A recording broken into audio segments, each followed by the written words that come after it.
Steven here from Recreational Power Sports. Just got in some Montego Bay pontoon boats, very excited about it. I'm going to go through them with you top to bottom here. So this is the 8520 2-point rear fish Deluxe. So as you can tell, it's a rear fish. So 8520, 8.5 feet wide, 20 feet long. A couple cool things this year is new flooring, which we really like. At the outside of the boat here, you can see part of the Montego Bay stuff is the anodized rails along with the gray skirting. It looks really good. If you want to follow me alongside the boat here, I'll show you some of the cool features that Montego Bay has going on. First off, we got it matched with the Shoreliner trailer. We like to add the pop-up cleats just for easeability and so you don't hit your toes, slap your toes on the boat. Alongside, we got the splash guard. They got the nice cladding on the side here, cover everything up. Anodized rails, the charcoal exterior, chrome logo as you can tell here.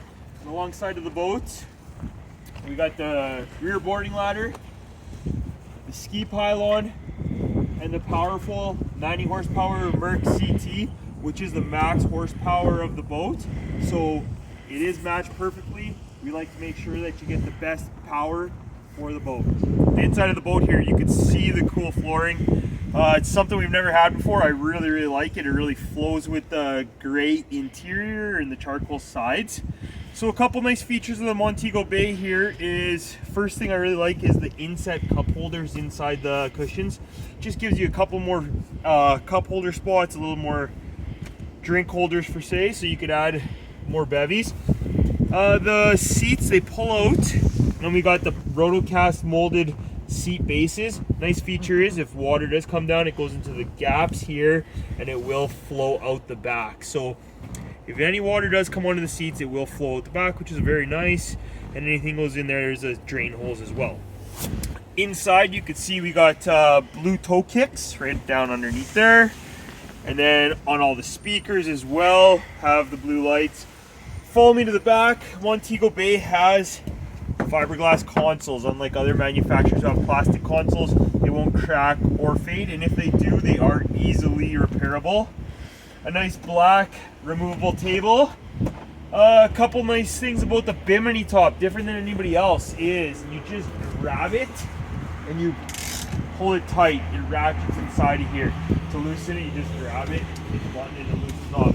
So if it's flapping when you're cruising down the lake, you can just tighten it up a bit. They also have pockets on the sides so that you can store your phones and all other accessories if you want. In this boat, we added the upgraded helm chair. So this is a Deluxe helm chair, so it's taller, it's more comfy, it reclines, it swivels, it slides. At the dash, new for Montego Bay this year is the phone holder. So that's a nice little feature with the charger right next to it. We added the big Humminbird Helix 7 in. So it fits the dash really nice, and you have the ability to do your fish. If you're not a big fisher, you got the depth and the water temp and speed. Tilt steering, obviously one of my favorite things to get in and out of the boat, and the stereo, all of your switches on the side. If you follow me to the back here, this is the rear fish aspect, the best part of the boat. So we got the folding rear seats, they do swivel, and you could remove them if you don't want them here. You get the black live well as well in the back here with the cup holders and the rod holders. And you can also just have a little bit of measurement there to measure your fish. From the back, you can see we got the ski pylon and obviously that Merc 90 horse. If you want, check it out at recreationalpowersports.com.